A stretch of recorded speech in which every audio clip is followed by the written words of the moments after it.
पाठ में आने से मना करके यशवंत भाई साहब ने आपका अपमान किया है।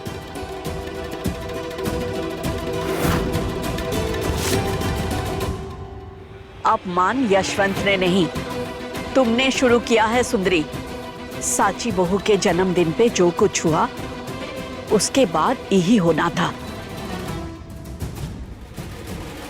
रिश्ता तोड़ना आसान है, जोड़ना मुश्किल। वाह अम्मा जी, यशवंत भाई साहब ने पाठ में आने से मना किया और आप हमें सुना रही हैं। मतलब गलती कोई भी करे, दोष हमारा ही होगा। जहां से बात बिगड़ती है, जिम्मेदारी भी वहीं से उठती है। छोड़ो, ये वक्त बहस करने का नहीं है। साची बहू, सत्या ने क्या कहा? दादी, सत्तू कुछ नहीं बोले। वो बस अपने परिवार के साथ खड़ी थी और चुप थे। हाँ, वो भी सही है। सबके बीच का ही बोलती। लेकिन सत्या बहू समझदार है। हम सत्या से बात करते हैं।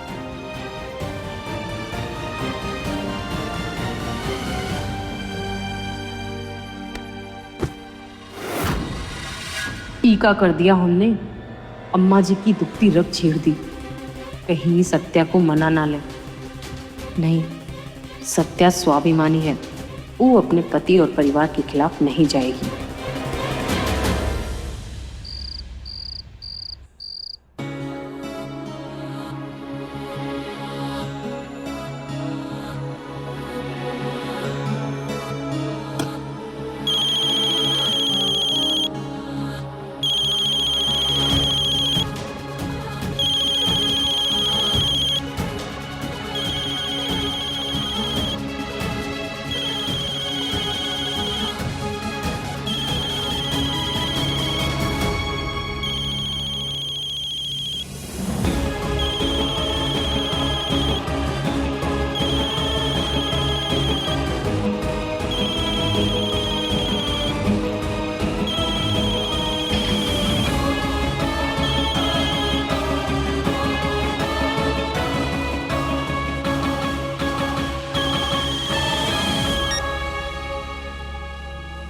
हेलो। नमस्ते दादी। खाना हो गया सत्या बहू? अभी नहीं दादी, पहले सब खा लेंगे फिर हम खाएंगे। तुम बिल्कुल गौरी हो, वैसे ही जिम्मेदार। पहले सबको खाना खिलाओगी फिर खाओगी। अभी यहाँ गौरी नहीं है तो उसकी एक और जिम्मेदारी तुम्हें निभानी होगी। यशवंत और विक्रांत का गुस्सा हम समझ सकते हैं सत्या बहू। सुंदरी ने जो किया वो गलत था। अम्मा जी ने आखिर वो गलती कर दी जो हम नहीं चाहते थे। सत्या उनकी बात मानकर पाठ में आने के लिए हाँ ना कह दे। लेकिन पाठ सबसे बड़ा होता है। गौरी यहाँ होती तो वो पाठ में जरूर आती।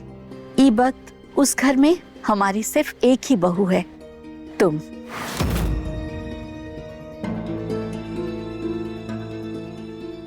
अरे अम्मा जी, अगर वो आने से मना कर रही है तो आप काहे जोर दे रही हैं? हम हैं ना आपकी बहू, हम यहाँ सब संभाल लेंगे। तुमने पहले ही सब कुछ अच्छे से संभाल लिया है, उसी का नतीजा भुगत रहे हैं हम। सत्या बहू, तुम थोड़ा ठंडे दिमाग से सोचो।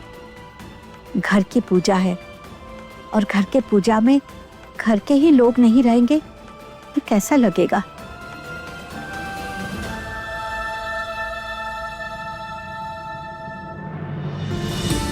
हम जानते हैं तुम यहाँ आओगी तो सब तुम्हारे खिलाफ हो जाएंगे। लेकिन सत्या बहू, जब कोई आगे कदम बढ़ाता है तभी बाकी लोग आगे बढ़ते हैं। सत्या बहू, ये सिर्फ यशवंत और स्वतंत्र के घर की बात नहीं है, ये स्वरूप खानदान का पाठ है जिसमें हम सब एक हैं।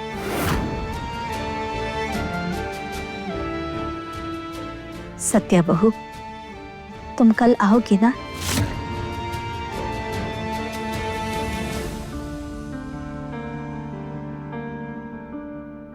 हाँ दादी,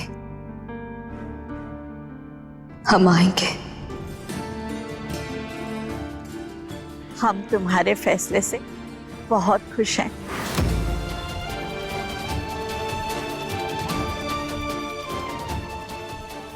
अपना ख्याल रखना। आप भी।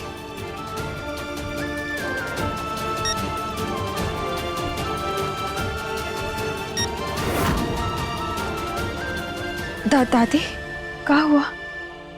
सत्तू ने क्या कहा? वो कल आ रही है ना?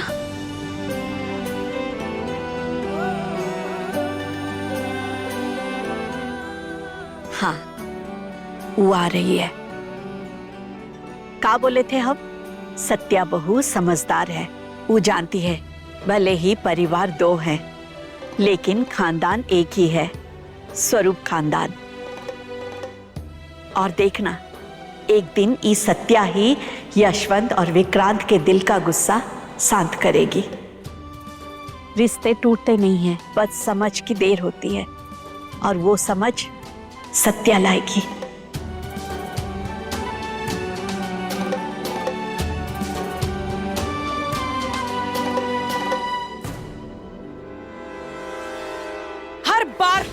हर बार जब भी हम उस साची को अपने रास्ते से हटाने की कोशिश करते हैं, कोई ना कोई दीवार बनके हमारे सामने खड़ा हो जाता है।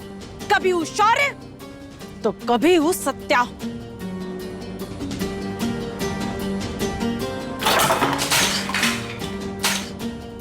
इस बार अच्छा मौका था। शौर्य भी घर पर नहीं है, और विक्रांत की बेइज्जती के बाद हमें पूरा यकीन था उस घर से कोई नहीं आएगा। साची से हमेशा के लिए निपटने का हमारे पास सबसे बड़ा मौका था, लेकिन नहीं, अम्मा जी को चैन कहां।